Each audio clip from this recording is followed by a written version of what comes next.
नमस्कार। आज सभी का ऑनलाइन क्लासेस में स्वागत है। हम पढ़ेंगे क्लास 12 की अध्याय 5 गैर व्यापारिक गैर लाभकारी संगठनों के वित्तीय विवरण।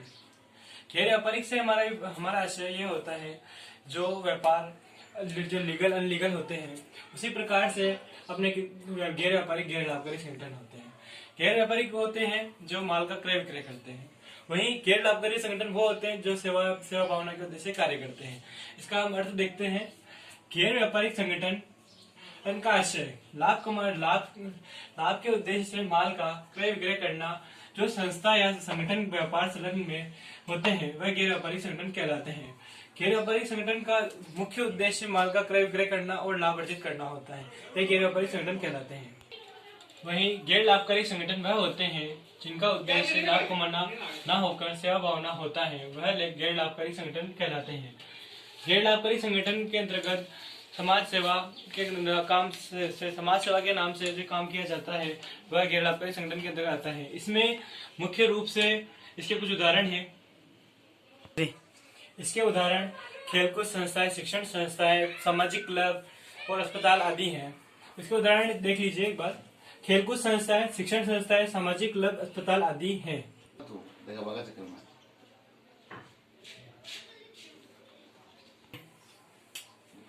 गैर व्यापारिक संगठनों तथा गैर लाभकारी संगठनों में अंतर निम्नलिखित है। इसके कुछ बिंदु अंतर के बिंदु है, अपन इस प्रकार देखेंगे। देखिए, अंतर का आधार और गैर व्यापारिक संगठन और लाभकारी संगठन। इसका फर्स्ट बिंदु है अंतर का आधार उद्देश्य। इसका मुख्य उद्देश्य लाभ कमाना होता है और वही गैर लाभकारी संगठनों का मुख्य उद्देश्य सेवा करना होता है। व्यापारिक संगठनों का उद्देश्य लाभ कमाना है और यही उनका उद्देश्य सेवा करना है। उसका दूसरा अंतर का आधार, दूसरा बिंदु शुद्ध परिणाम। हाँ, इसका व्यापारिक संगठनों का परिणाम लाभ या हानि होता है, वही लाभकारी संगठनों का परिणाम अधिक या कमी होता है। तीसरा अंतर का आधार स्वामित्व कोष एवं पूंजी कोष। स्वामी के विनियोग तथा संचय एवं अधिक्य मिलाकर स्वामित्व का कोष का निर्माण करते हैं। व्यापारिक संगठन जो होते हैं वह अपने विनियोग तथा पूंजी संचय अधिक्य मिलाकर अपनी पूंजी का स्वामित्व कोष का निर्माण करते हैं। वही लाभकारी संगठन जो होते हैं उनके पास ना तो किसी प्रकार की कोई आय होती है, ना किसी प्रकार की पूंजी आती है। उनके पास जो अंशदान होता है या कोई व्यक्ति दान करते हैं संस्था में या कोई मेंबरशिप लेता है, तो आदि को मिलाकर ही उनके पास अधिक्य बनता है, उससे पूंजी कोष का निर्माण होता है। वही चौथा बिंदु लेखांकन विवरण। लेखांकन विवरण में निम्न प्रकार की चीजें आती हैं। इसमें निर्माण खाता बनाया जाता है, व्यापारिक खाता बनाया जाता है, लाभ हानि खाता बनाया जाता है, चिट्ठा बनाया जाता है। वहीं लाभकारी संगठन में प्राप्ति भुगतान खाता, आयव्यय खाता, व्यापारिक खाता एवं चिट्ठा बनाया जाता है। गैर व्यापारिक संगठन द्वारा अपनाई जाने वाली हिसाब किताब की पुस्तिकें। जो गैर व्यापारिक संगठन होते हैं वह अपनी हिसाब किताब रखने के लिए निम्न पुस्तकों अपनाते हैं। वहीं अब एक पास आती है रोकड़ पद्धति। रोकड़ पद्धति उनके व्यापार में अनेक प्रकार के सौदे होते हैं। नगद जो सौदे होते हैं उनको तिथिवार उनका जिस दिन लिखा हुआ है उसी दिन उसका लेखा किया जाता है, वह रोकड़ पद्धति के हिसाब की पुस्तक में लिखते हैं।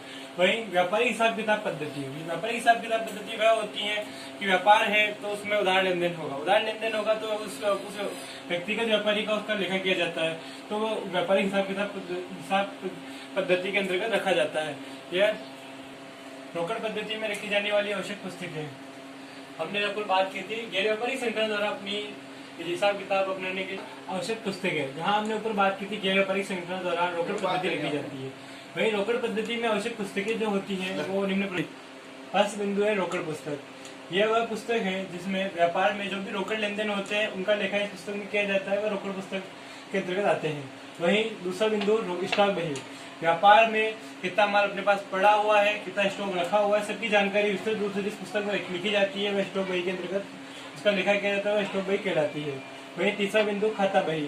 खाता बही एक लेजर अकाउंट। लेजर अकाउंट में पर्सनल व्यक्ति का सबके खाते होते हैं, जो व्यापारी अपने यहाँ से उधार लेकर गए हैं, कितना माल बेचा है, जो सब हिसाब किताब व्यक्तिगत रूप से लिखा जाता है, खाता बही के अंतर्गत आते हैं।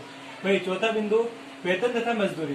वेतन तथा मजदूरी जो अपन अपने व्यापार में कर्मचारी काम कर रहे हैं उनको अपन वेतन देते हैं, मजदूरी देते हैं, उसका लेखा एक अलग पुस्तक में लिखा जाता है, वह वेतन तथा मजदूरी बही में आता है, वह उसका लेखा उस पुस्तक में किया जाता है।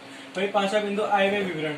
अपने जैसे कि कोई माल आया है, बाहर से माल लिया अपने और बाहर से माल अपने पास आया है तो उसका लिखा किया, वही अपने कहाँ खर्चा किया है, अपने रेंट दिया, मकान भाड़ा दिया, बिल्डिंग का किराया दिया, तो सब दिन का लेखा करके जो बाद में आय व्यय विवरण तैयार करते हुए हिसाब किताब निकालते हैं, लाभ हानि ज्ञात करते हैं, वह आय व्यय विवरण के अंतर्गत आता है। वही छठा बिंदु चिट्ठा, संक्षिप्त व्यापार में अपनी संपत्ति एवं उसके दायित्वों का मूल्यांकन करके योग किया जाता है, वह चिट्ठे के अंतर्गत आता है।